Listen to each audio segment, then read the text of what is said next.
이제 다 같이 일어나셔서 오늘도 우리를 불러 예배케 하신 하나님께 감사하며 함께 사도신경으로 우리의 신앙을 고백하겠습니다. 나는 전능하신 아버지 하나님 천지의 창조주를 믿습니다.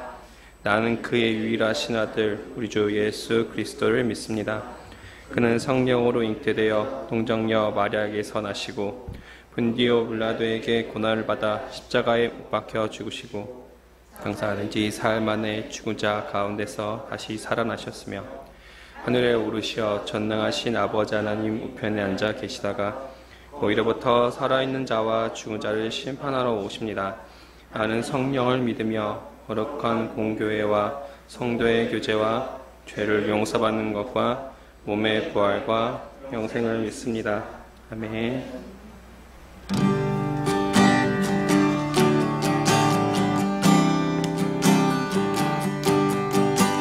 때로는 너의 앞에 때로는 너의 앞에 어려움과 아픔이 있지만 담대하게 주를 바라보는 너의 영혼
사랑하는 주님, 오늘도 우리가 호흡할 수 있는 것도 주님의 은혜였습니다.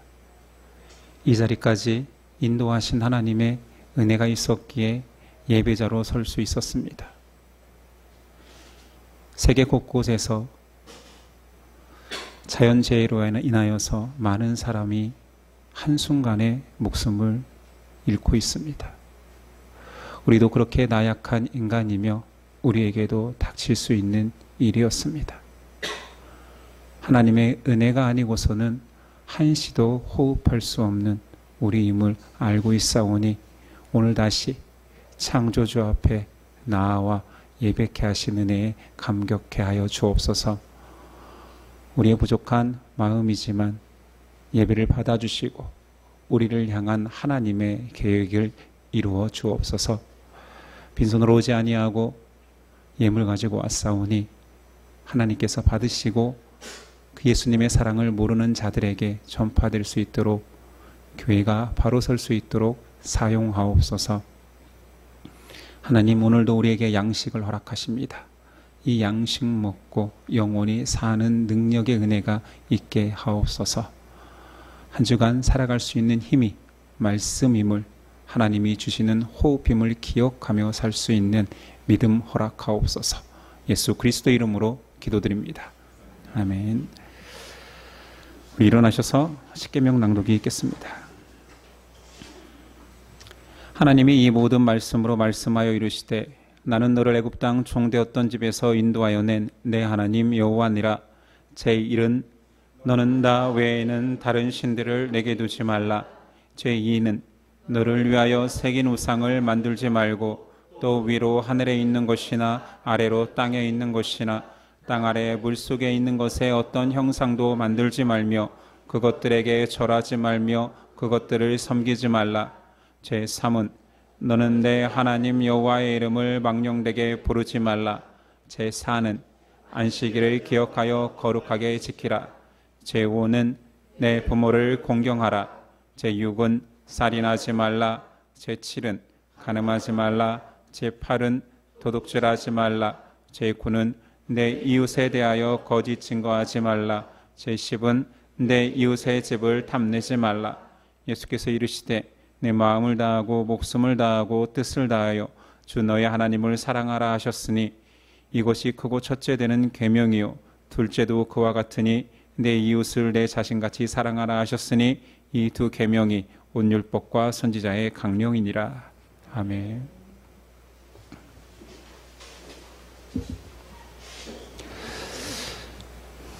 오늘 우리에게 주시는 하나님의 말씀은 누가복음 1장 1절로 25절까지입니다.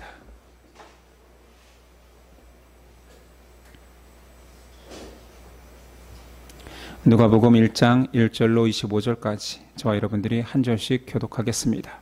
1장 1절입니다. 우리 중에 이루어진 사실에 대하여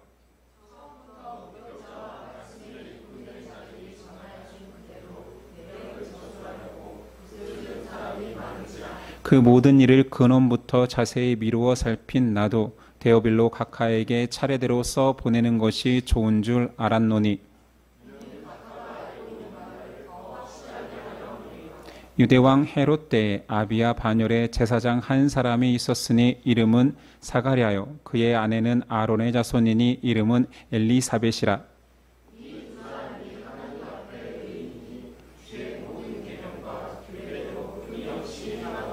엘리사벳이 잉태를 못함으로 그들에게 자식이 없고 두 사람의 나이가 많더라.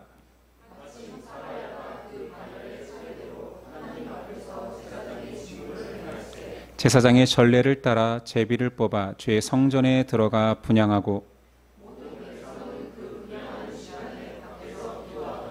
주의 사자가 그에게 나타나 향단 우편에 선지라. 천사가 그에게 이르되 사가랴여 무서워하지 말라. 너의 간구함이 들린지라. 내 아내 엘리사벳이 내게 아들을 낳아주리니 그 이름을 요한이라 하라.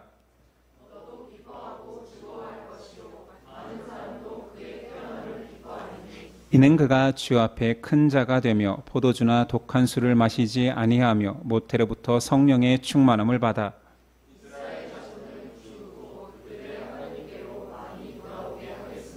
그가 또 엘리야의 심령과 능력으로 주 앞에 먼저 와서 아버지의 마음을 자식에게 거스르는 자를 의인의 슬기에 들어오게 하고 주를 위하여 세운 백성을 준비하리라.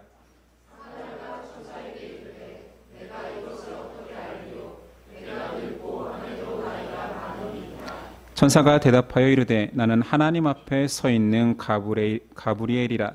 이 좋은 소식을 전하여 내게 말하라고 보내심을 받았노라.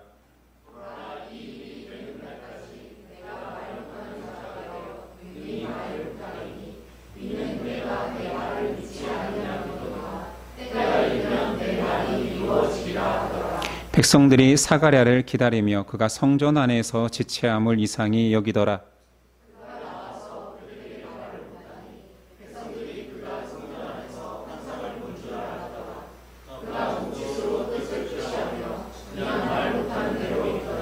그 직무의 날이 다 되매 집으로 돌아가니라.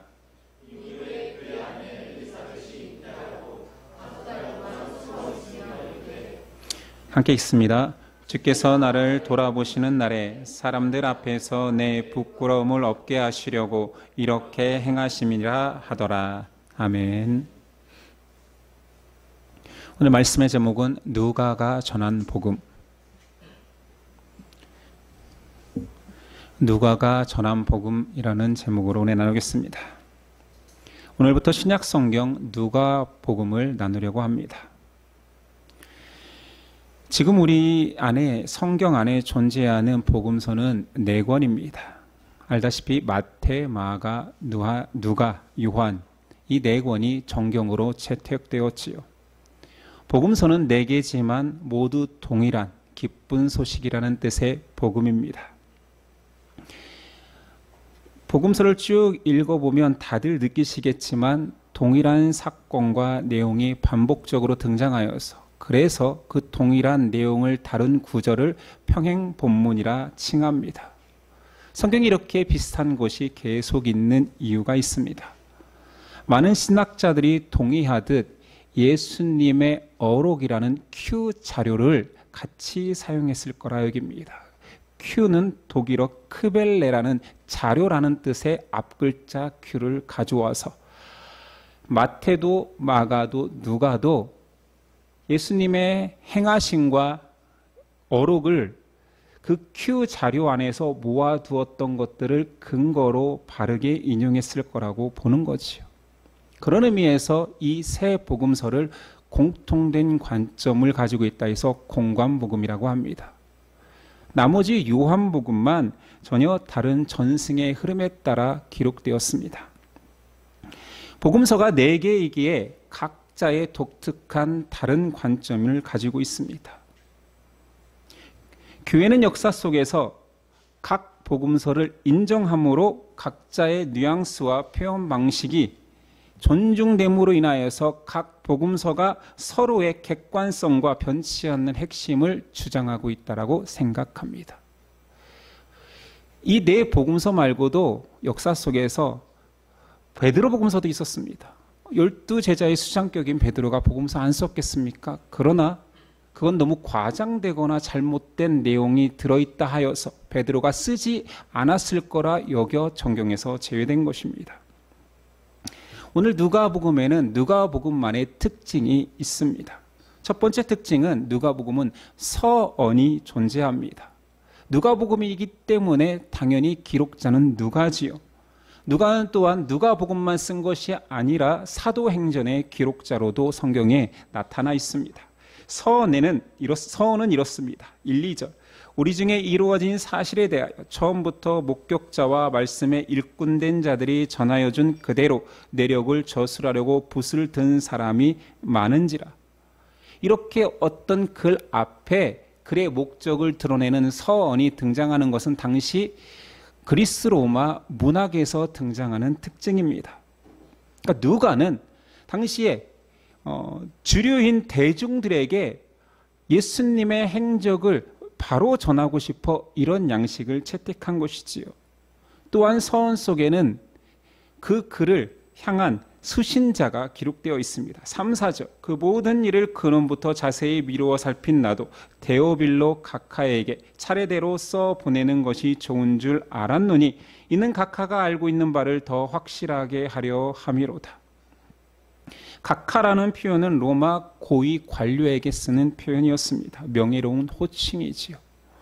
그래서 신학자들이 고민을 합니다. 이게 실제로 존재하는 인물일까 해서 역사를 다 뒤져봐도 그런 이름에 높은 고위직은 없었습니다. 그리고 그 이름, 뜻, 데오빌로라는 뜻은 하나님을 사랑하는 자니 아마 실존 인물이 아니라 가상으로 하나님을 사랑하는 자에게 누가가 대상을 가지고 썼을 거라 여기는 사람도 많지만, 그러나 오늘 말씀해 보니 4절에 이는 각하가 알고 있는 바를 더 확실하게 하려 함이라, 이 말의 근거로 봐서는 실제로 존재하는 자가 아니었을까 생각합니다. 이게 문학 기법으로 사용됐다 하더라도 상관은 없지요. 당시에 그리스 로마 문학 기법에 이렇게 수신자를 넣고 어떤 글을 쓰는 것이 유행이었습니다. 동시대의 역사가 요세푸스는 아피온의 대여해라는 글에서 비슷한 서원을 씁니다. 에바브로디도 각하, 나는 우리가 고대사에 대한 나의 역사서에서 우리 유대 민족의 극도의 고대성을 충분히 밝혔다고 생각합니다. 이렇게 서원을 시작했던 거지요. 데오빌로가 실존 인물이었던 아니든 문학적 표현 방식으로서 수신자를 정하였던 누가가 예수 그리스도 복음의 말씀을 잘 전달하고자 하는 그 의도는 변치 않습니다. 특징 두 번째는 예수님의 이야기임에도 불구하고 세례 요한으로 시작합니다. 복음서는 다 알다시피 예수님의 행적과 어록을 기록한 책들이잖아요. 그런데 세례 요한이 먼저 등장합니다. 이는 너무 중요한 이유가 있습니다.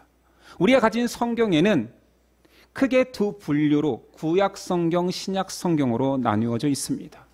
이름부터 분리되어 있기 때문에 사람들은 이것을 분리된 책으로 여깁니다. 다 알겠지만 제가 상식적인 이야기를 해보겠습니다. 구약은 옛 언약, 줄여서 한문으로 구약이지요. 신약은 예수 그리스도께서 완성하신 새 언약을 줄여 신약이라 합니다. 근데 많은 사람들이 구약 성경이 신약에 비해서 질적으로 떨어진다고 여깁니다. 그래서 반기독교적이다, 구약 성경을. 또는 비기독교적이다라고 표현하기도 하고, 좀 좋게 말해 전기독교적이다. 그러니까 신약이라는 그리스도의 어록 앞에 있는 서론 부분이다라고 폄하하기도 하지요. 그러나 구약 성경도 기독교적입니다. 구약은 오실 예수 그리스도의 이야기며 신약은 오신 예수 그리스도의 이야기라는 것을 알고 있지요. 그러니까 오실 예수의 이야기가 구약이니까 구약 어디를 펼쳐도 주제는 하나님이 정하신 구원 방식인 예수 그리스도가 등장해야 됩니다. 우리는 예심에서 강해 설교로 나누었던 부분만 살펴봐도 얼마나 많은 예수님이 구약에 등장하는지 알고 있습니다. 창세기 시작부터 아담과 하와가 죄를 지었을 때 죄의 수치를 가리워준 희생의 가죽옷, 아브라함을 통해서 너의 후손을 통하여서 구원을 이룰 거라 했을 때 아브라함을 통해서 보여준 여호와 일에 준비된 어린 양, 출애굽기에도 예수님은 계속 등장하지요. 모세와 같은 한 선지자를 보낼 것이다. 그가 백성을 구원할 것이다. 유월절 어린 양의 피는 예수 그리스도였습니다. 모든 제사와 제사법은 예수님을 예표하고 있지요. 역사서 속에서는 영원한 사사 예수 그리스도, 영원한 왕 예수 그리스도, 성문서에는 영원한 목자로 나오시죠. 선지서에는 곧 오실 메시아, 인자와 같으니 도살장으로 끌려가는 잠잠한 어린 양, 모두 다 예수 그리스도를 드러내고 있는데 어찌 이것이 비기독교적이라 할 수 있겠습니까? 예수님 스스로 선포하십니다. 5장 마태복음 5장 17, 18절 내가 율법이나 선지자를 폐하러 온 줄로 생각하지 말라. 폐하려 온 것이 아니요 완전하게 하려 함이라. 진실로 너희에게 이르노니 천지가 없어지기 전에는 율법의 1.1획도 결코 없어지지 아니하고 다 이루리라. 예수님이 말씀하신 율법은 구약 성경이겠지요. 복음서에는 예수님의 탄생을 바로 언급하지 않고 세례 요한을 먼저 언급한 이유가 분명히 있는 것입니다. 구약과 신약 성경이 분리되었다 하는 그 느낌을 완전히 바꿔버린 것이 세례 요한이지요. 신약 성경임에도 구약의 마지막 선지자로서 세례 요한이 등장합니다. 세례 요한은 그의 가족들부터 부모부터 철저하게 구약 시대를 상징합니다. 5절 유대왕 헤롯 때 아비야의 반열에 제사장 한 사람이 있었으니 이름은 사가랴요 그의 아내는 아론의 자손이니 이름은 엘리사벳이라. 아버지의 이름이 사가랴, 구약 선지자 스가랴와 동일한 이름입니다. 히브리어와 헬라어 사가랴, 스가랴. 어머니 엘리사벳은 제사장의 선족격인 아론의 아내의 이름이지요. 그 둘의 이름 자체가 구약을 대표하고 있습니다. 6절 이 두 사람이 하나님 앞에 의인이니 주의 모든 계명과 규례대로 흠이 없이 행하더라. 구약과 신약은 단절되지 않습니다. 하나님은 옛 언약을 소중하게 여기며 지켜오던 신실한 부부를 통하여서 신약의 새 시대를 열어갑니다. 세례 요한 또한 신약의 시작을 알리는 선지자이기도 합니다. 세례 요한이 예수님의 오심을 예표하는 사람임을 구약 성경은 증거하고 있지요. 구약 성경 마지막 책은 말라기고 마지막 장은 4장이고 마지막 절 4, 5절은 이렇습니다. 보라 여호와의 크고 두려운 날이 이르기 전에 내가 선지자 엘리야를 너희에게 보내리니 그가 아버지의 마음을 자녀에게로 돌이키게 하고 자녀들의 마음을 그들의 아버지에게로 돌이키게 하리라. 돌이키지 아니하면 두렵건대 내가 와서 저주로 그 땅을 칠까 하노라 하시니라. 구약 성경 마지막 절입니다. 여기서 내가 마지막 때에 선지자 엘리야가 오게 해서 사람들의 마음을 아버지께로 돌이키게 한대요.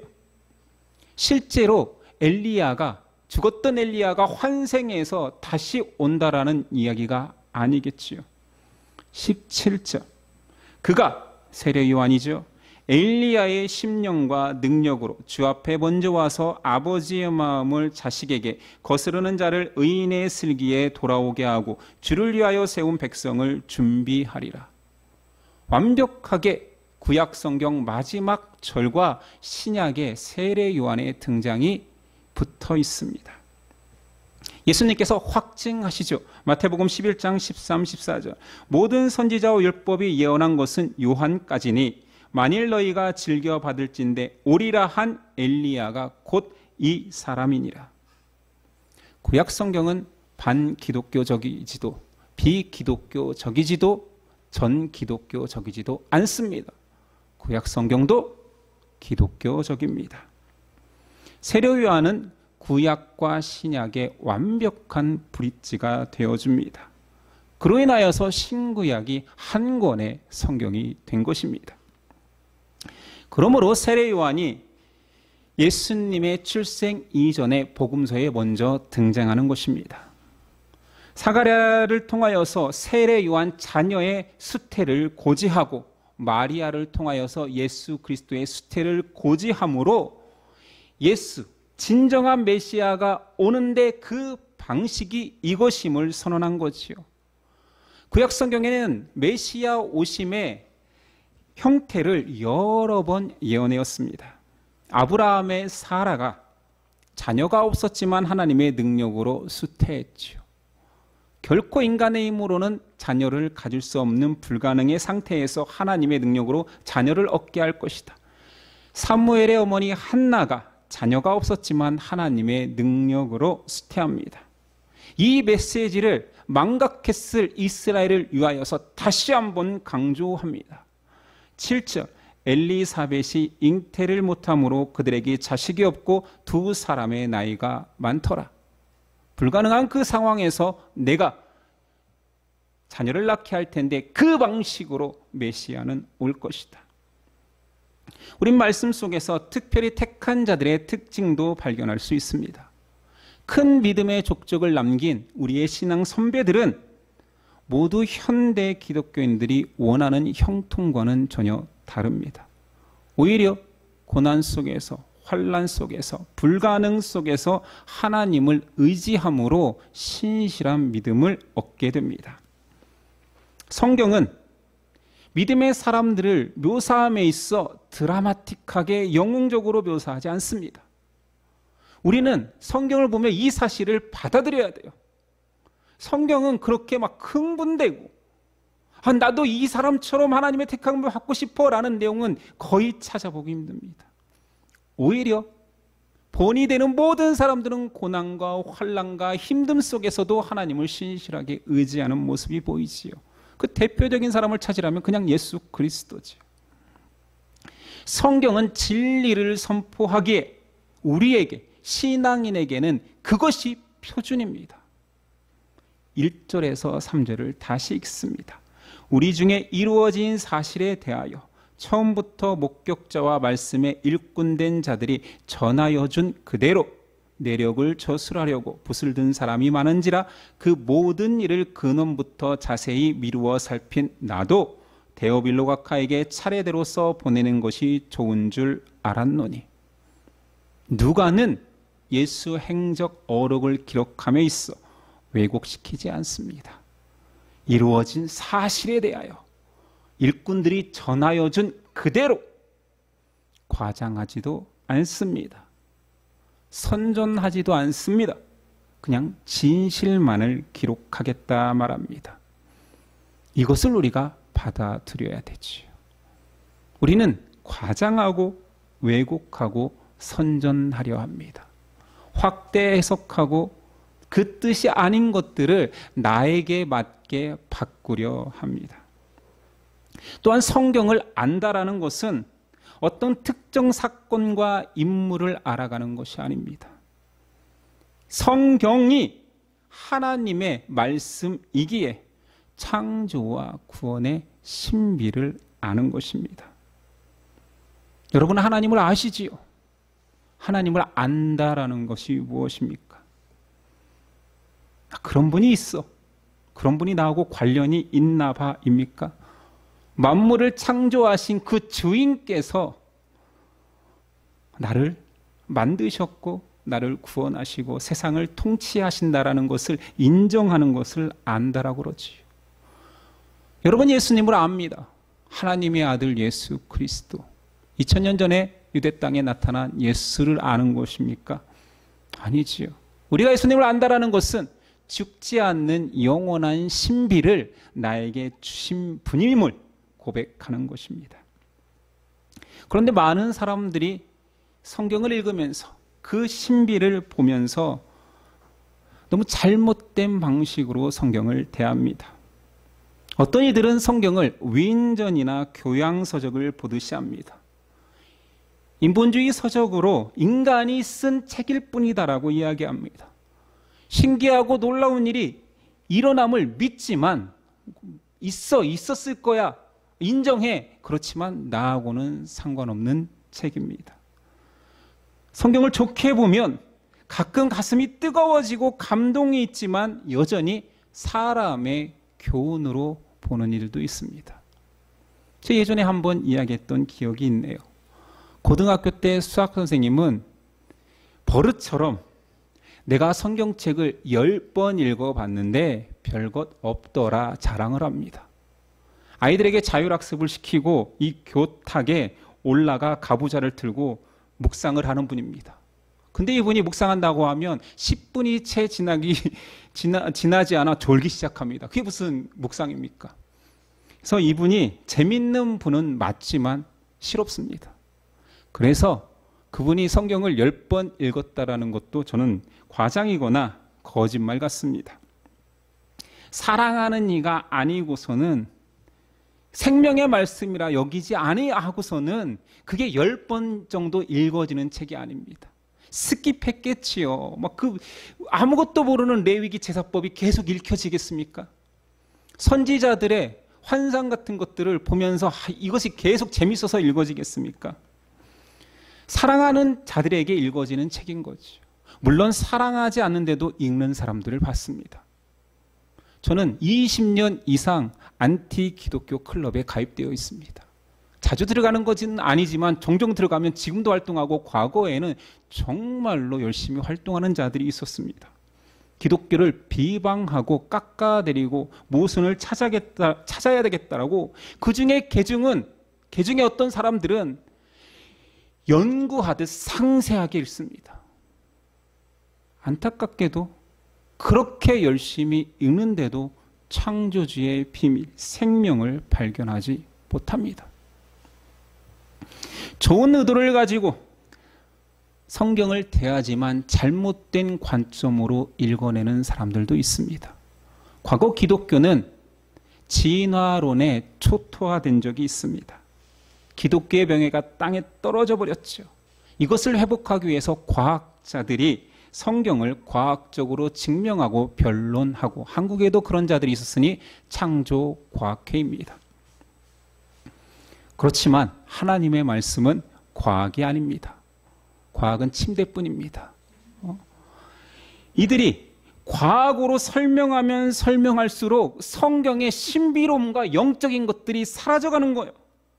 과학에 풀어내다 보니 오히려 세상 과학에 더 공격당합니다. 이것이 성경이 인본주의 책이 아님을 증거하는 또 하나의 이유가 됩니다.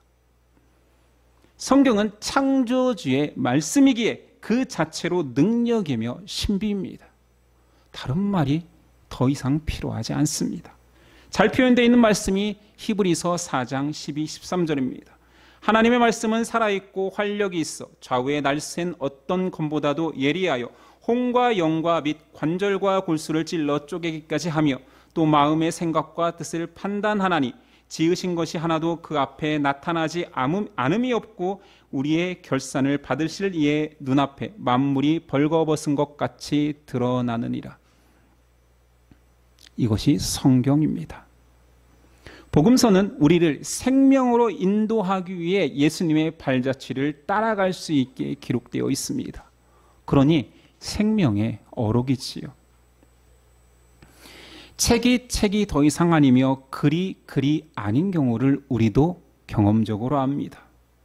어떤 사람이 세상에서 가장 사랑하는 사람을 발견하여서 고백할 때 그가 떨리는 마음에 글로 표현했을 때 그 고백이 받아들여지면 그것은 더 이상 글이 아닙니다.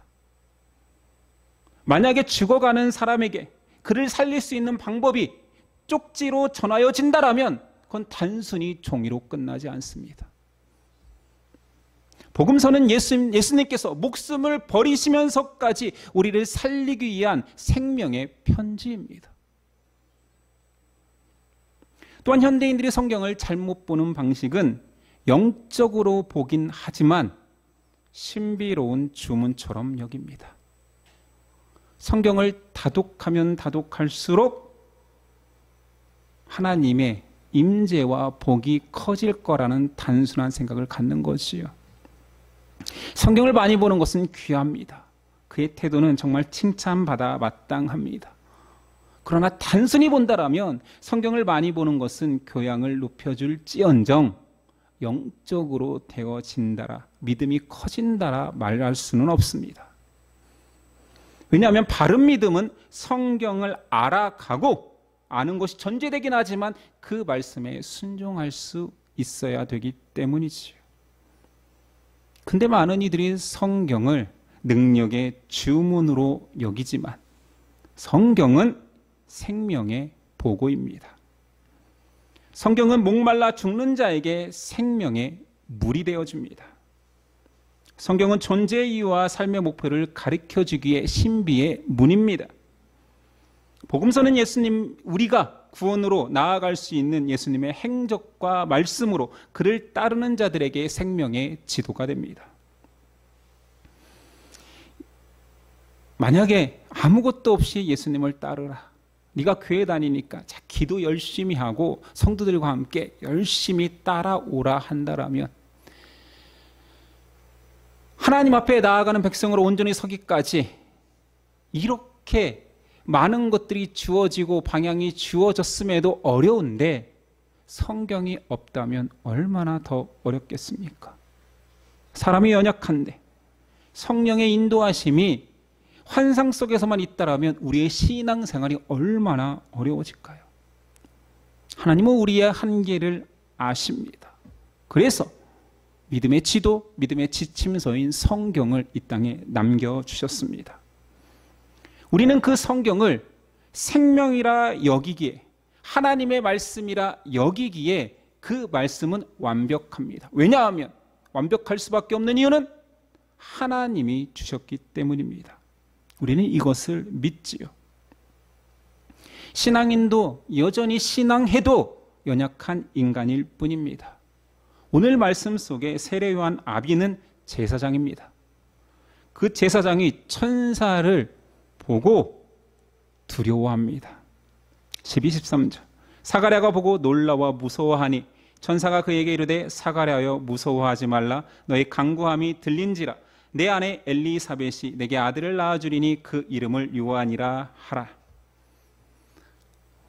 우리 한번 가정을 해봅시다. 우리도 사가랴처럼 성전에 들어가는 건 아니지만 교회에 홀로 남아서 간구하고 기도하고 있는 눈을 딱 떴는데 사람 어떤 존재가 있는 거예요. 여러분의 첫 반응은 아이고 놀래라, 귀신이야? 이러지도가 천사입니까? 이럽니까? 사가랴도 깜짝 놀라고 두려워하면서 떨었다라는 거예요. 천사였다면, 존재를 확실히 알았다면 놀랬겠습니까? 무서워했겠습니까? 아니 성전에 귀신이 나타나겠습니까? 천사가 나타나겠습니까? 그런데 우리의 약함이 그렇습니다. 하물며 제사장도 무서워하는데. 그리고 그렇게 오랫동안 신실히 신앙으로 성결하게 살아왔던 자가 천사에 의해서 예언을 받습니다. 그런데 못 믿습니다. 당대에 가장 잘 믿는 사람으로 선택받은 사가랴가 하나님의 예언의 말씀을 못 믿습니다. 그렇다면 우리도 여러분을 향하여서 오늘 천사가 나타나서 예언의 말씀을 주면 아멘, 믿겠습니다. 이제 확신이 듭니다. 더 예수님 잘 믿겠습니다. 그럴 것 같습니까? 저는 수많은 사람들의 간증 듣는 걸 좋아합니다. 저희 특징이 있다라면 신방 다닐 때마다 그렇게 권사님들, 집사님들, 물론 신방 다닐 때 여성분들이 많이 따라다니다 보니까 묻기를 좋아합니다. 권사님 간증 좀 해주세요. 권사님은 어떻게 신앙생활을 유지하고 있습니까? 재밌는 것은 처음에는 빼지만 모두 다 줄줄이 간증이 없는 사람이 없습니다. 목사가 물어봐 주기를 기대하는 것처럼 꼭 준비한 것처럼 막 쏟아냅니다. 제가 경험하지 못한 신령한 것들, 죽었다 살아난 사람들, 천사를 본 사람들 숱합니다. 그들은 한때 가장 열성적인 신앙인으로서 한국교회가 신비주의에 빠져있던 그 중심에 있던 사람들이고 병자가 일어서고 죽은 자가 살아나는 것을 목격한 자들입니다. 신앙이 무엇입니까? 그 많은 고백들이 그들을 진짜 바른 믿음으로 이끌었을까요? 제사장도 천사를 보고 놀래고 두려워하고 응답 받았는데도 불구하고 믿지 못하고 자기 인생에서 가장 힘들고 간구했던 것이 자녀 아니었겠습니까? 고대 사회인데. 근데 자녀를 주겠다 했는데 못 믿습니다. 그래서 벙어리가 되지요. 너 이것이 이루어질 때까지 말도 하지 마. 어디 가서 네 입으로 만났지만 믿지 않아. 이런 쓸데없는 얘기할 것 같으니 입을 봉해버린 거지. 우린 신앙생활하면서 은혜 앞에서 천사를 보여달라 외치지만 천사가 나타나면 귀신인가 이럽니다. 열심히 간구하지만 응답을 받으면 재수가 좋았어. 운이 좋았어. 좋은 사람을 만났어. 이럽니다. 반대로 고난 앞에서 고난이 없으면 평안할 때에는 예수님, 어떠한 상황에도 예수님만 따르겠습니다. 세계 선교는 대한민국 사람들이 다 나갈 것 같았어요. 전 수많은 청년들의 고백을 들어왔으니까요. 결정적일 때 고난이 오면 왜 그렇습니까? 하나님 왜 나에게 이런 일을 주십니까? 라고 항변합니다. 사가랴의 반응은 믿음 없음을 폭로하기 위함이기도 하지만 그것보다 더 중요한 것은 그 모든 예언을 성취하시는 하나님을 드러내기 위함입니다. 결국 하나님이 다 하십니다. 우리의 믿음은 하나님이 전부 다 하심을 인정하는 것입니다.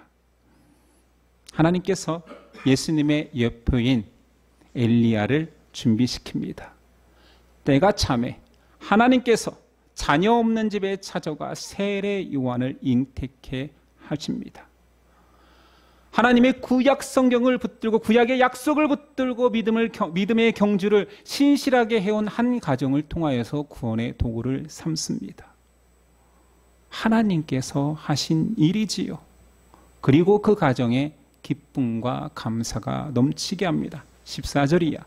너도 기뻐하고 즐거워할 것이요 많은 사람도 그의 태어남을 기뻐하리니 이는 그가 주 앞에서 큰 자가 되며 포도주나 독한 술을 마시지 아니하며 모태로부터 성령의 충만함을 받아 이스라엘 자손의 주 곧 그들의 하나님께로 많이 돌아오게 하겠습니다.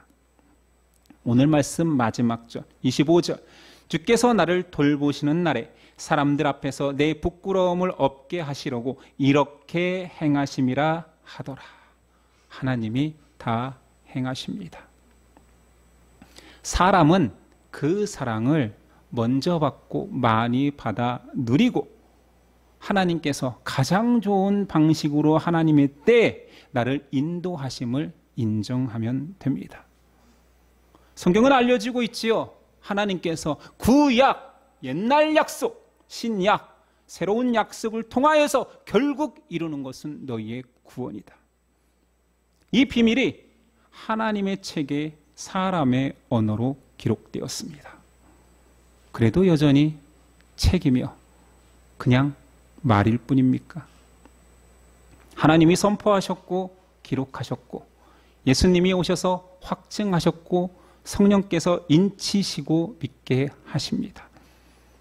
복음서는 누가에 의해서 쓰여졌지만 성령이 기록해 하신 것이지요. 당대의 복음서 한 권을 쓰려면 양피지로 따지면 집 여러 채보다 더 비싼 어마어마한 가치를 지닙니다. 자기의 전 재산을 동원해야 성경 하나를 필사할 수 있습니다. 전체가 아니라 복음서 누가복음 한 권을요. 그렇지만 그 신비의 보물을 알아감에 있어 그 가치를 비교할 수 없지요.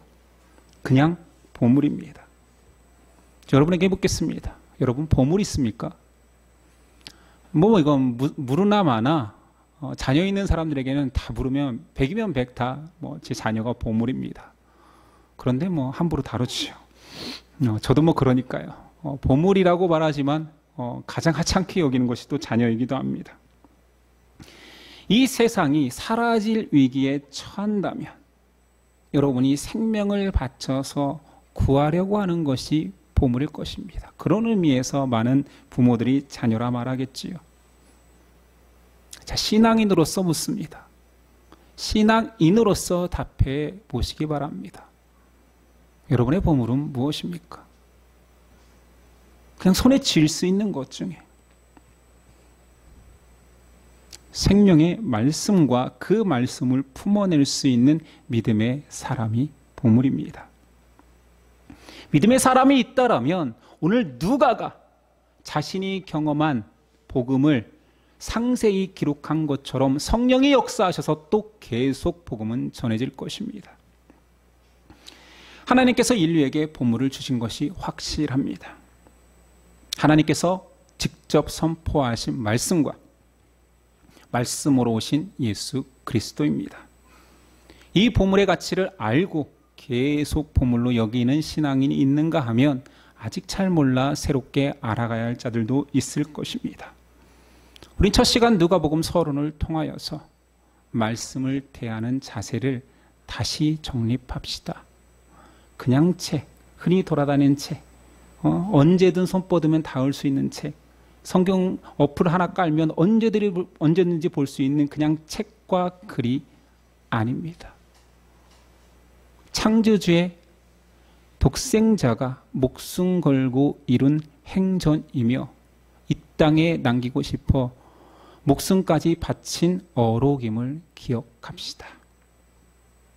오늘만큼은 우리 신앙인들, 우리 예심의 형제 자매들은 다른 많은 감사가 있지만 나에게 복음서를 주신 하나님께, 그 복음서를 완성하기 위해서 오신 예수님께 감사하는 하루 한 주 되었으면 좋겠습니다. 기도하겠습니다. 주님 감사합니다. 사랑받을 자격이 없고 부족한 우리지만 세상이 누릴 수 없는 가장 큰 사랑을 받은 우리입니다. 이것을 망각할 때마다 다시 우리 보물을 꺼내요. 묵상하며 나를 향한 하나님의 사랑과 계획과 인도하심과 구원의 완성을 묵상케 하옵소서. 예수 그리스도가 말씀으로 오셨습니다. 이제 그분은 승천하셨지만 우리에게 말씀을 남기셨습니다. 읽으며 묵상하며 아멘하고 순종할 수 있는 믿음을 허락하옵소서. 예수 그리스도의 이름으로 기도드립니다. 아멘. 일어나서 결단 찬송 드립니다.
이제 우리 주 예수 그리스도의 그 큰 은혜와 아버지 하나님의 놀라운 사랑과 성령의 교통하심이 지금부터 영원까지 함께 하시기를 간절히 축원하옵나이다. 아멘.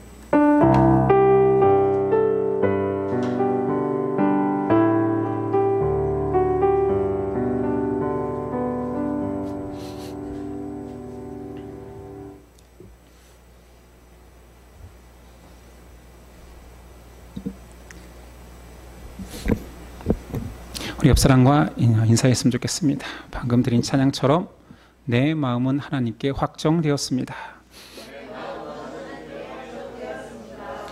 자, 하나만 한 번만 더 인사할게요. 생명의 말씀인 성경을 읽고 있습니다. 네, 그런 고백 계속 저희가 서로에게 하는 저희들 됐으면 좋겠습니다. 오늘 오후는 형제 운동 시간입니다. 비 소식도 있지만 어찌되었던 할 것 같고요. 봉사부장님의 광고를 좀 전해준다면 그 사이트를 예약하지 않았 이유가 가까운 안양공고가 예약을 안 받거든요. 그래서 안양공고 열린 것을 확인했다고 하니 형제들과 혹시 같이 자녀들이 축구할 분들은 식사하고 편하게 먼저 가셔서 자리를 좀 선점해 달라. 이런 부탁이 있었습니다. 그런 좀 수고스러움을 예약을 안 받는 곳이니까 예약 받으면 좀 멀리 가야 되고 좁으니까 그런 부탁을 좀 드렸습니다. 예배를 마치겠습니다. 한 주간도 승리하시기 바랍니다.